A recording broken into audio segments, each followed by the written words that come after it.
Puji Tuhan, Bapak Ibu Saudara dikasih Tuhan, pagi hari ini saya akan sharing yang menjadi perenungan saya bagi sama saudara. Pagi ini saya mau bicara satu tema firman Allah yang saya berikan judul Ebenezer. Saya percaya di antara kita sering mendengar kata Ebenezer dan selalu kita berkata sampai di sini Tuhan menolong kita. Kita sering mendengar orang bersaksi di gereja, di tempat kita digembalakan. Kita sering mendengar ketika lawan bicara kita saudara seiman berkata, gimana kabarnya Pak? Ebenezer. Selalu di belakang yang disambung dengan kalimat, sampai di sini Tuhan menolong kita. Besok bagaimana? Apakah Tuhan masih tolong kita? Mari kita belajar tentang Ebenezer. 1 Samuel pasal yang ke-7 ayat 7 sampai dengan ayat 13. Kita baca bergantian saudara ya. Saya baca ayat ke-7, saudara giliran ayat 8, nanti ayat 13-nya sama-sama kita keras dengan roh yang bergelora. Kita baca lepaskan ayat firman Allah ini. Ayat 7 saya baca begini, kata firman Allah. Ketika didengar orang Filistin bahwa orang Israel telah berkumpul di Mispa, majulah raja-raja kota orang Filistin mendatangi orang Israel. Serta didengar orang Israel demikian, maka ketakutanlah mereka terhadap orang Filistin. 8 teruskan. Lalu kata orang Israel kepada Samuel, janganlah berhenti berseru bagi kami kepada Tuhan Allah kita, supaya ia menyelamatkan kami dari tangan orang Filistin itu. Ayat 9. Sesudah itu Samuel mengambil seekor anak domba yang menyusu, lalu mempersembahkan seluruhnya kepada Tuhan sebagai korban bakaran. Dan ketika Samuel berseru kepada Tuhan bagi orang Israel, maka Tuhan menjawab dia. Terus 10. Sedang Samuel mempersembahkan korban bakaran itu, majulah orang Filistin berperang melawan orang Israel. Tetapi pada hari itu Tuhan mengguntur dengan bunyi yang hebat ke atas orang Filistin dan mengacaukan mereka, sehingga mereka terpukul kalah oleh orang Israel. Ayat 11. Keluarlah orang-orang Israel dari Mispa, mengejar orang Filistin itu dan memukul mereka kalah sampai hilir Betkar. Ayat 12 terus. Kemudian Samuel mengambil sebuah batu dan mendirikannya antara Mispa dan Yesana. Ia menamainya Ebenezer. Katanya, sampai di sini Tuhan menolong kita. Ayat 13, Bapak Ibu Saudara mari sama-sama saya berharap keluarkan suara saudara di rumah saudara masing-masing. Ayat 13, 2, 3. Demikianlah orang Filistin itu ditundukkan dan tidak lagi memasuki daerah Israel. Tangan Tuhan melawan orang Filistin seumur hidup Samuel. Puji Tuhan. Sekali lagi tema firman dalam pagi ini kita belajar tentang yang namanya Ebenezer. Mari kita lihat dari ayat-ayat yang ada saudara ya. Dari kata Ebenezer itu sesungguhnya kata Ebenezer kalau dalam bahasa Ibrani, Anda lihat di screen saudara, semoga terlihat. Ebenezer dalam bahasa Ibrani Ebenezer. Kita ingat satu nama hamba Abraham yang setia, Eliezer, Ezer itu penolong. Ebenezer itu artinya adalah sebetulnya adalah batu pertolongan. Atau kalau diartikan untuk kekinian bagi kita adalah Tuhan itu batu pertolonganku. Sebab Ezer atau Ezer itu adalah penolong, helper. Nah, ebennya atau ebennya itu adalah batu. Jadi sebetulnya arti sesungguhnya teks Ebenezer itu adalah batu pertolongan. Tuhan batu pertolonganku. Saya tidak mengerti entah kenapa begitu ya. Di ayat yang ke-12 coba mungkin bisa dimunculkan ke ayat 12. Nah saya baca ya. Kemudian Samuel mengambil sebuah batu dan mendirikan antara Mispa dan Yesana. Nanti saya coba terangkan ayat ini. Ia menamainya Ebenezer. Coba kita belajar bagian pertama. Ebenezer katanya sampai di sini Tuhan menolong kita. Seperti saya katakan, entah saya tidak mengerti, saya tidak memahami, kenapa dalam terjemahan Alkitab Bahasa Indonesia, Lembaga Alkitab Indonesia mengartikan Ebenezer itu dengan kata sampai di sini Tuhan menolong kita. Sebab ternyata dalam teks bahasa Ibrani, Ebenezer itu artinya adalah batu pertolongan. Tuhan itu batu pertolonganku. Itu sebetulnya makna arti daripada Ebenezer. Jadi kalau Anda ditanya sama orang, bagaimana kabarnya Pak? Ebenezer Pak, Tuhan itu batu pertolonganku. Ya, mungkin kalau kita artikan sampai di sini, ya Tuhan menolong kita sampai di sini. Itu kayaknya konotasinya hanya sampai di sini saja. Besok bagaimana? Apakah masih berlanjut Tuhan menolong kita? Tentu menjadi doa harapan kita, kerinduan kita, hari ini Tuhan tolong kita. Berlanjut besok Tuhan tolong kita, sampai bulan depan, sampai tahun depan. Terus menerus berlanjut, Tuhan menolong setiap kita. Makanya jadikan Tuhan menjadi Ebenezer, batu pertolongan setiap kita. Nah, yang saya mau terangkan sama saudara, sebetulnya Ebenezer itu apa? Saya ingin pagi ini Anda memahami ini. Pemahaman kita jangan hanya sampai pada Ebenezer adalah sampai di sini Tuhan menolong kita. Saya berharap pemahaman kita tentang kata Ebenezer, bagaimana Pak kabarnya? Atau banyak kita bersaksi Ebenezer, Tuhan batu pertolonganku, atau kita berkata sampai di sini Tuhan menolong kita. Kita seringkali pemahamannya hanya pada kata itu. Tuhan itu batu pertolonganku, atau kita paham selama ini sampai di sini Tuhan menolong kita. Sesungguhnya Ebenezer itu apa? Saya mau terangkan, perhatikan dari mulai kata-kata saya di sini. Ebenezer itu sesungguhnya adalah nama sebuah tempat, sebuah daerah, sebutlah sebuah kota namanya Ebenezer.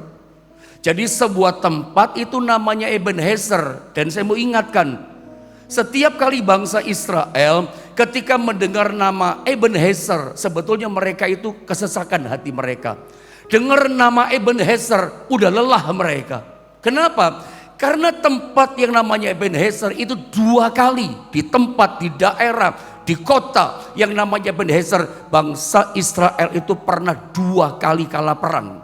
Peperangan yang pertama 4.000 orang mati. Peperangan yang kedua di tempat namanya Ebenezer 34.000 orang mati. Dan tabut Allah dirampas. Mari saya tunjukkan sama saudara supaya Anda memahami dari awal. Ebenezer itu adalah sebuah tempat. Lihat 1 Samuel pasal 4 ayat 1 dan ayatnya yang kedua. Nanti saya minta tolong Pak David bisa bantu baca setiap kita pagi ini. 1 Samuel 4, perhatikan ayat 1 dan ayat yang kedua. Kita ketemu kata Ebenezer, perhatikan. Dan perkataan Samuel kepada seluruh Israel. Orang Israel maju berperang melawan orang Filistin dan berkemah dekat Ebenezer. Dan berkemah dekat Ebenezer. Jadi Ebenezer sebuah tempat. Apa yang terjadi di Ebenezer? Teruskan sedang orang Filistin berkemah di Afek. Terus. Orang Filistin mengatur barisannya berhadapan dengan orang Israel. Ketika pertempuran menghebat, terpukullah kala orang Israel oleh orang Filistin yang menewaskan kira-kira 4.000 orang di medan pertempuran. Biasanya itu. Israel dalam peperangan selalu menang, jarang kalah. Ya, selalu menang dan menang, tapi kali ini kalah, dan kalahnya di tempat di daerah yang namanya Ebenezer. 4.000 orang mati dan mereka terpukul kalah. Itu yang pertama. Masih ada yang kedua, saudara, pertempuran kalah lagi di Ebenezer. Lihat dalam 1 Samuel pasal 5 di ayat yang pertama. Tolong Pak David, 1 Samuel pasal 5 ayat yang ke-1. Perhatikan ayat ini. Ya. Sesudah orang Filistin merampas tabut Allah, maka mereka membawanya dari Ebenezer ke Asdod. Ini pertempuran yang kedua kalinya kalah lagi di tempat yang namanya Ebenezer. Nanti kalau Anda baca di pasal 4, 1 Samuel pasal 4, itu termasuk Hofni dan Pinehas, anaknya Imam Eli yang ada di Silo. Itu ikut mati. Dan yang terbunuh dalam peperangan yang kedua itu jumlahnya sangat banyak, 34.000 orang, plus tabut perjanjian dirampas dari Ebenezer, dibawa ke Filistin, ke Asdod. Jadi ketika orang-orang Israel di masa itu mendengar nama Ebenezer, yang keluar dari mulut mereka adalah keluhan, kekalahan. Mendengar nama Ebenezer, yang muncul di mulut mereka adalah kesesakan. Kami kalah di Ebenezer. Kami mati terbunuh di Ebenezer. Kami mengalami kesesakan, ditekan, ditindas Ebenezer. Bahkan anaknya imam yang bernama Hofni dan Pinehas matinya juga di Ebenezer. Ebenezer di masa itu bagi orang Israel simbol kekalahan, simbol intimidasi dari orang-orang Filistin. Filistin mengejar-ngejar mereka. Filistin bangsa itu menjadi momok menakutkan buat bangsa Israel.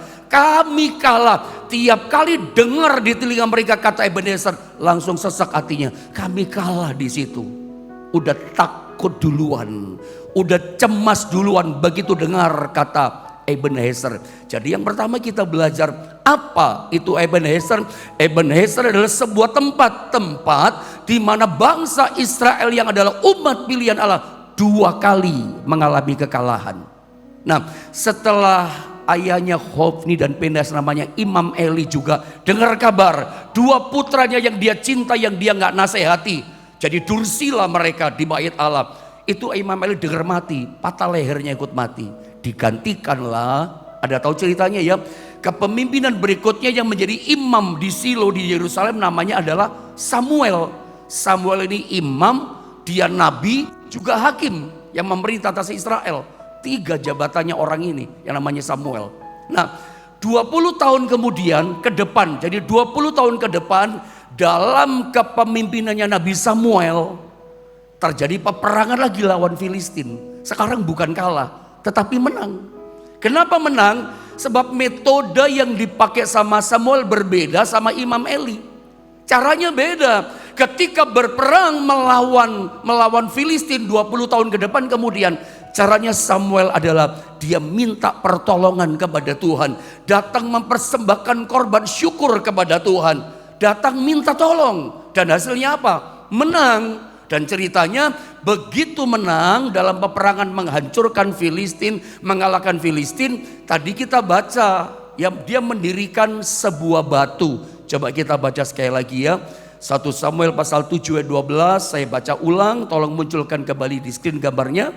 Ya, saya baca 1 Samuel pasal 7 ayat 12. Kemudian Samuel mengambil sebuah batu. Ini setelah menang, karena minta tolong kepada Tuhan, hasilnya kemenangan. Setelah menang, setelah berhasil, setelah mengalami berkat kemenangan, Samuel mengambil sebuah batu dan mendirikannya. Jadi ketika menang, Samuel itu mendirikan sebuah monumen, sebuah prasasti. Ini batu didirikan untuk memperingati kebaikan Tuhan. Gitu kira-kira ya. Begitu menang maka Samuel mendirikan sebuah batu peringatan, batu monumen. Itu bagi Tuhan, peringatannya bagi Tuhan. Karena mengalami kebaikan Tuhan. Dan didirikannya di antara Mispa dan Yesana. Ia menamai batu itu adalah Ebenezer. Katanya sampai di sini Tuhan menolong kita. Saya pakai terjemahan teks yang asli. Ketika dia mendirikan batu di tempat yang namanya Ebenezer, dan dia berkata, batu ini adalah Ebenezer, batu pertolongan daripada Tuhan. Tuhan adalah batu pertolonganku, itu yang tepat. Saya berharap lewat renungan firman Allah ini Anda belajar seperti Samuel. Bagaimana caranya menang. Jangan tiru cara dunia. Jangan tiru cara yang salah. Ikuti cara yang benar tuntunan firman Allah seperti Samuel menghadapi peperangan melawan Filistin yang dulu mungkin kita kalah 2 kali. Sebelumnya kita nggak menang, dihimpit kesesakan. Mau menang, bagaimana caranya? Datang sama Tuhan. Bawa korban syukur hidup kita pada Tuhan. Cari Tuhan, mendekat kepada Tuhan. Jadikan Tuhan menjadi Ebenezer. Tuhan adalah batu pertolonganku. Hasilnya menang. Dan Samuel, tiru juga Samuel. Ketika dia menang, dia gak lupakan kemenangan dari Tuhan. Ketika Samuel menang, dia tidak lupakan kebaikannya. Seperti pujian tadi. Ku takkan lupa kasihnya. Jangan pernah lupakan kasih Tuhan. Samuel setelah dia menang, mengalami berkat kemenangan, mendirikan sebuah batu peringatan mengingat kebaikan Tuhan. Ayat ini batu peringatan bagi Tuhan, kebaikan Tuhan. Saya suka ajarkan kepada jemaat di GSPDI Jombang. Ya, Anda nggak boleh melupakan kebaikan Tuhan. Begini loh saudara ya, Anda dan saya itu harus memiliki yang namanya kenangan-kenangan indah dengan Tuhan. Ya, atau istilah bahasa apa ya, rohani lah gitu kira-kira. Istilah saya gini, saudara mesti membangun satu museum di hati kita. Dan koleksi di museum kita itu adalah kebaikan-kebaikan Tuhan. Museum yang kita taruh di hati kita untuk mengingat kebaikan Tuhan adalah pertolongan-pertolongan yang indah, itu yang kita koleksi. Ya, mujizat Tuhan, keajaiban Tuhan, berkat-berkat Tuhan yang pernah kita terima dalam hidup kita, jalan keluar yang penuh keajaiban Tuhan beri kepada kita, itu jadi koleksi di museum hati kita. Kenangan-kenangan terindah dengan Tuhan, kenangan indah saat kita berjalan dalam iman dengan Tuhan. Karena seringkali sikap kita nggak seperti Samuel. Ada tiru Daud ketika menghadapi Goliat, dia datang menghadap raja, siapa itu namanya Saul. Anda tahu ngomong apa Daud kepada Saul? Daud ngomong begini, Tuhan Raja, sebagaimana Tuhan telah melepaskan aku di padang rumput dari cakar singa, dari cakar beruang, Tuhan yang sama menyelamatkan aku, melepaskan aku dari cakar singa, cakar beruang, Tuhan juga lepaskan aku dari tangan Goliat orang Filistin itu. Ada tahu cerita itu? Apa yang kita dapatkan dari perkataan yang dilepaskan oleh Daud? Dia mengingat pertolongan Tuhan di masa lalunya. Dia mengingat keajaiban kemenangan dari Tuhan di masa lalu di padang rumput. Kalau Tuhan lepaskan aku dari cakar singa yang besar, cakar beruang yang buas, Tuhan juga pasti lepaskan aku dari tangan Goliat orang yang raksasa besar itu. Sikap kita seringkali gak seperti Samuel. Sikap kita umat Allah percaya kepada Tuhan, sikap kita tidak seperti Daud. Kita seringkali begitu mudah melupakan kebaikan Tuhan. Begitu hadapi masalah yang baru, kita khawatir. Iya kan? Hadapi masalah yang baru, kita ketakutan cemas seperti Israel. Makanya ingat kebaikan Tuhan seperti Daud. Ketika hadapi masalah yang baru, kita tidak takut, kita tidak khawatir, kita tidak cemas. Karena kita lihat, dulu aku ditolong Tuhan dalam masalah besarku. Sekarang pun meskipun masalah lebih berat, masalahku lebih sukar, Tuhanku lebih besar, sanggup menolong aku.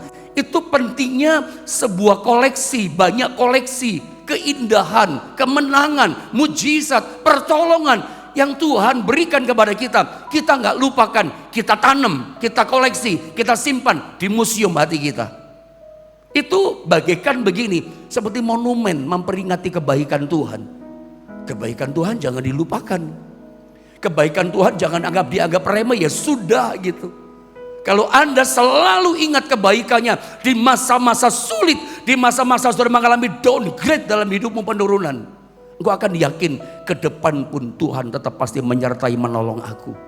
Makanya itulah yang dilakukan oleh Samuel, mendirikan sebuah batu monumen. Dan menariknya, batu peringatan bagi Tuhan, batu kemenangan itu, Tuhan batu pertolonganku itu didirikannya di tengah-tengah persis. Anda lihat gambar itu, didirikan Ebenezer, ini adalah batu pertolongan daripada Tuhan. Ini Ebenezer ditaruh di tengah persis antara dua kota, dua tempat yang namanya Mispa dan Yesana. Mispa saya tulis artinya adalah spekulasi, dan Yesana artinya perubahan. Ini merupakan satu gambaran yang jelas. Inilah kehidupan di dunia di mana kita hidup.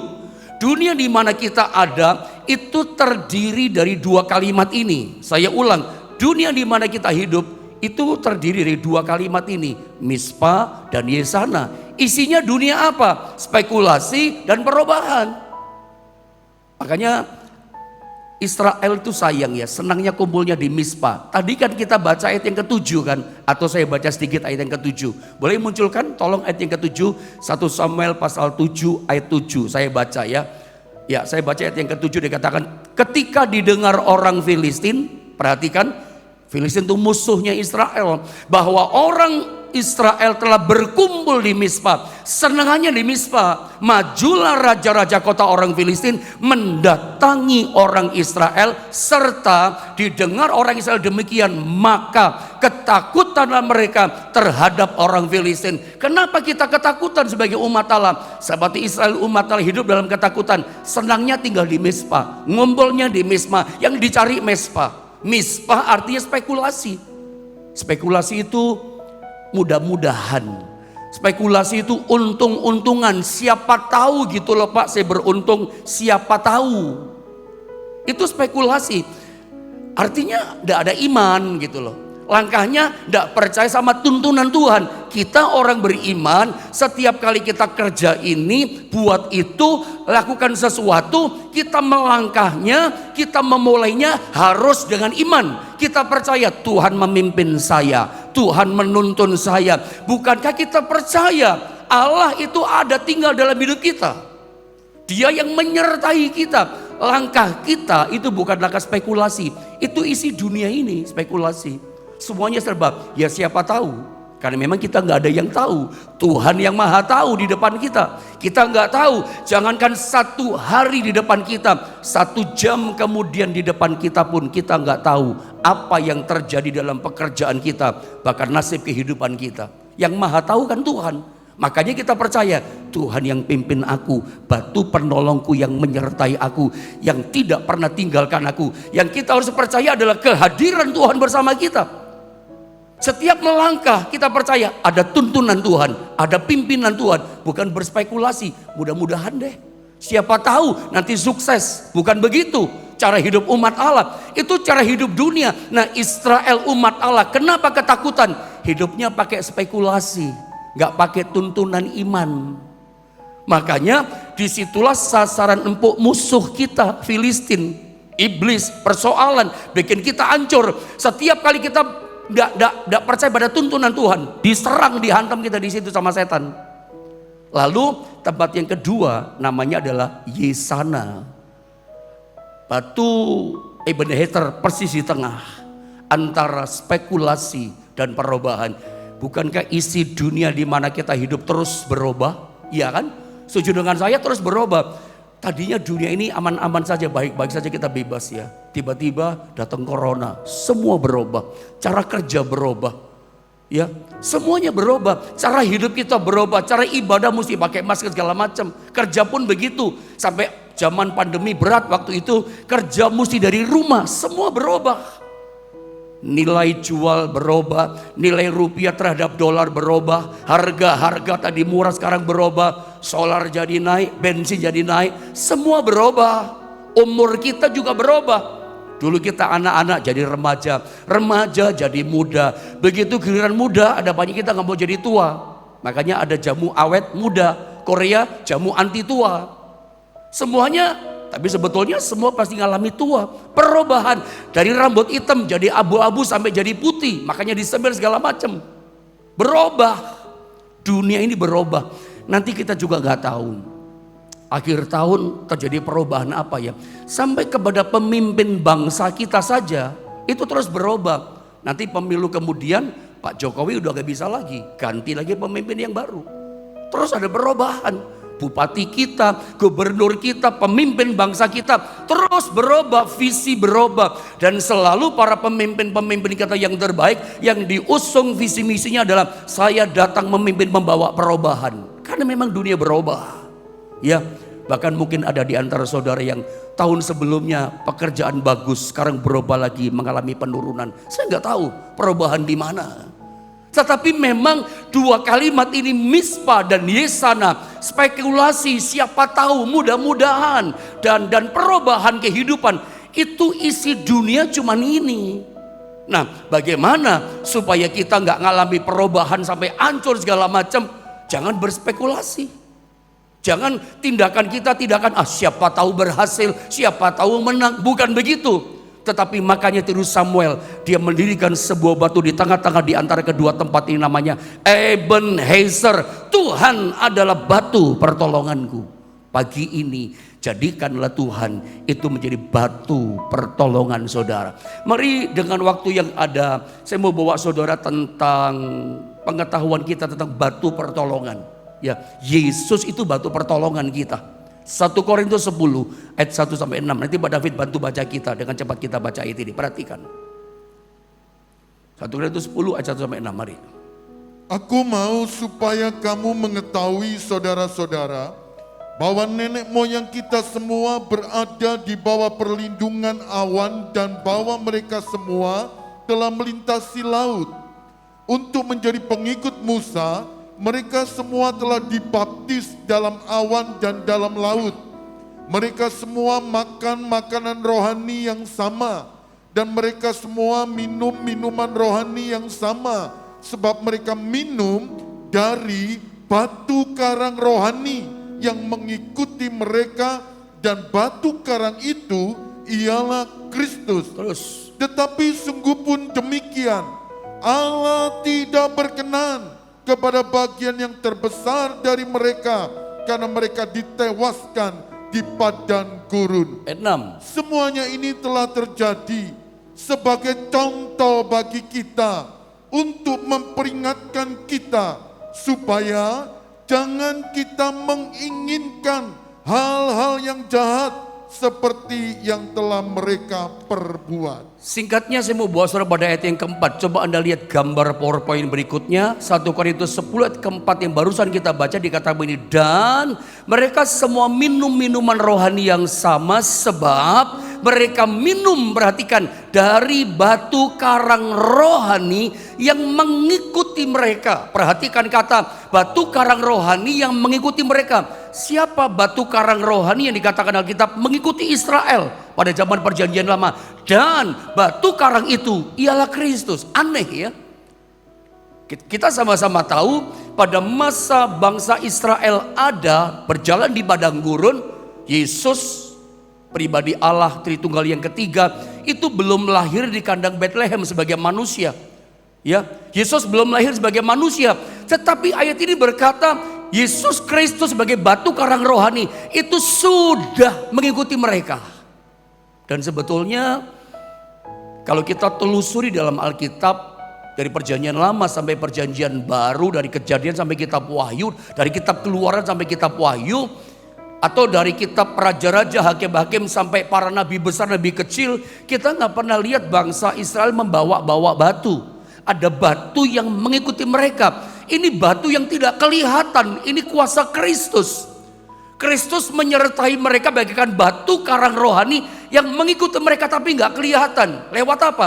Lewat tiang awan, tiang api. Tapi mereka nggak lihat. Nah justru karena batu karang yang ikuti mereka tidak kelihatan, mereka seenaknya. Mereka masih serong-serong cari yang kelihatan, minta tolong kepada yang kelihatan. Makanya muncul ayat yang kelima. Ayat ini dikatakan begini, next gambar berikutnya dibilang gini, kebanyakan dari orang Israel tidak disukai sama Tuhan gak berkenan. Saya baca ya, tetapi sungguh pun demikian, Allah tidak berkenan, perhatikan, kepada bagian yang terbesar dari mereka, karena mereka ditewaskan di padang gurun. Saya berdoa jangan sampai ini terjadi pada kita, karena ayat yang ke-6 yang terjadi pada bangsa Israel terjadi pada orang percaya di akhir zaman. Jangan sampai di antara sebagian besar di antara kita Tuhan gak suka, Tuhan gak berkenan. Kenapa Tuhan gak suka? Ditewaskan, dibinasakan. Kenapa gak suka? Karena kita mencari pertolongan kepada yang kelihatan. Memang Tuhan itu menyertai kita, kehadirannya batu pertolongan Ebenezer. Batu pertolongan kita gak nampak oleh mata kita, dia gak kelihatan. Tapi apakah Anda percaya? Dia selalu hadir dalam hidup kita. Dia itu selalu menyertai kehidupan kita.